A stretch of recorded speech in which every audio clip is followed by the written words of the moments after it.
আল্লাহ তাআলা রব্বুল আলামিন সূরা তাওবার 4 নম্বর আয়াতের মধ্যে বলেছেন আল্লাহ ইউহিব্বুল মুত্তাকিন। যারা মুত্তাকি, যারা তাকওয়া অবলম্বন করে, নিশ্চয়ই আল্লাহ রব্বুল আলামিন তাদেরকে ভালোবাসে। শুধু তাই নয়, আল্লাহ রব্বুল আলামিন তাদেরকে যেমন ভালোবাসেন, আবার যারা আল্লাহ পাকের ভয় অন্তর্ধারণ করে এদের সাথে সবসময় আল্লাহ রব্বুল আলামিন তাদের সাথে থাকে। সূরা আলে 128 নম্বর আয়াত আল্লাহ পাক বলেন ইন্নাল্লাহা মা'আল-লাযীনা ইত্তাকাউ ওয়াল-লাযীনা হুম মুহসিনুন। নিশ্চয়ই যারা তাকওয়া অবলম্বন করে এবং সৎ কাজ করে, ভালো কাজ করে, আল্লাহ রব্বুল আলামিন তাদের সাথে থাকেন। আর এর মধ্যে আল্লাহ রব্বুল আলামিন বলেন যারা তাকওয়া অবলম্বন করে তাদের দুনিয়াতে কোনো চিন্তা নাই, কোনো পেরেশানি নাই, পরকালে কোনো পেরেশানি নাই, চিন্তা নাই, ভয় নাই। সূরা আরাফের 35 নম্বর আয়াত আল্লাহ পাক বলেন ইয়া বানি আদম, হে আদম সন্তান, ইম্মা ইয়াতিয়ান্নাকুম রুসুলুম মিনকুম, তোমাদের মাঝে তোমাদেরই পক্ষ থেকে আমি আল্লাহ রাব্বুল আলামিন রাসূল প্রেরণ করেছি। যে রাসূলগণ যখন তোমাদের সামনে আমার আয়াতের ব্যাখ্যা করে, আমার আয়াতের বয়ান করে, তখন যারা আমার করে এবং ওই কোরআনের বয়ান শুনে, ওই আয়াতের ব্যাখ্যা শুনে, আয়াতের বয়ান শুনে যখন তারা তাকওয়া অবলম্বন করে, নিজেদেরকে সংশোধন করে নেয়, শুকরিয়া নেয়, তখন আল্লাহ পাক বলেন ওয়াসলাহা মান ইত্তাকা ওয়াসলাহা ফালা খাউফুন আলাইহিম ওয়ালা হুম ইয়াহজানুন। তাদের কোনো ভয় নাই, তাদের কোনো চিন্তা নাই, তাদের কোনো পেরেশানি নাই। তাকওয়ার পুরস্কার।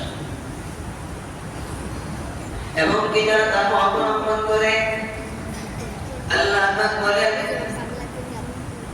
যারা তাকওয়া অবলম্বন করে সর্বদা আল্লাহ পাকের ভয় অন্তরে লালন করে, আমি কথা বলবো, এমন কোন কথা বলবো না যে কথাটার দ্বারা আমার আমল নামায় গুনাহ উঠবে। আমি এমন কথা বলবো না যে কথাটা মিথ্যা হয়ে যাবে। বান্দা ঘরের মধ্যে বিবির সাথে আচরণ করে আর লক্ষ্য করে আমার আল্লাহ যেন নারাজ না হয়, কারণ আল্লাহ আমাকে দেখতেছে। বান্দা ব্যবসা করে সেখানেও খেয়াল করে আল্লাহ আমাকে দেখতেছে। নামাজ পড়ে তো খুশি বুজুর সাথে পড়ে, কারণ দেখতেছে বান্দা আমার খেয়াল করে যেন আল্লাহ আমাকে দেখতেছে। এই যে একটা ভয়, এই ভয়ের কারণে বান্দা গুনার কাছেও যায় না, বান্দা তাকওয়া অবলম্বন করলো। আল্লাহ পাক বলে এই তাকওয়া অবলম্বন করার কারণে যারা তাকওয়া অবলম্বন করবে তাদেরকে আল্লাহ রব্বুল আলামিন একটা উদ্ধার করবে। যে ধারা এই বান্দা চলতে পারবে এবং এই ধারা এই বান্দা গুনাহ থেকে বেঁচে থাকবে। সূরা হাদীদের 28 নম্বর আয়াত আল্লাহ পাক বলেন ইয়া আইয়ুহাল্লাযীনা আমানু তাকুল্লাহ, হে ইমানদারগণ, হে মুমিন, তোমরা তাকওয়া অবলম্বন করো। ওয়া আমিনু বিরাসূলিহি, এবং রাসূলের প্রতি ঈমান আনো। ইউতিকুম কিবলাইহি মির রাহমাতিহি, আমি নিজ রহমত দ্বারা তোমাদেরকে দ্বিগুণ পুরস্কৃত করব। ওয়া ইয়াজআল লাকুম নূরা, এবং তোমাদেরকে এমন একটা নূর দান করব। তামশু ওয়া ইয়াজআল লাকুম নূরা তামশুনা বিহি, যার এই নূর দ্বারা তোমরা নিজেরা চলতে পারবে এবং এই নূর দ্বারা তোমরা গুনাহ থেকে বেঁচে থাকতে পারবে। ওয়া ইয়াগফির লাকুম, এবং আমি আল্লাহ তোমাদেরকে ক্ষমা করে দিব।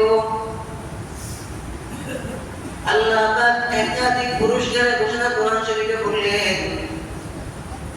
সময় অল্পতার সময় সম্পর্কে রহমত একটা পুরস্কারের কথা আমি শুনে এলাম।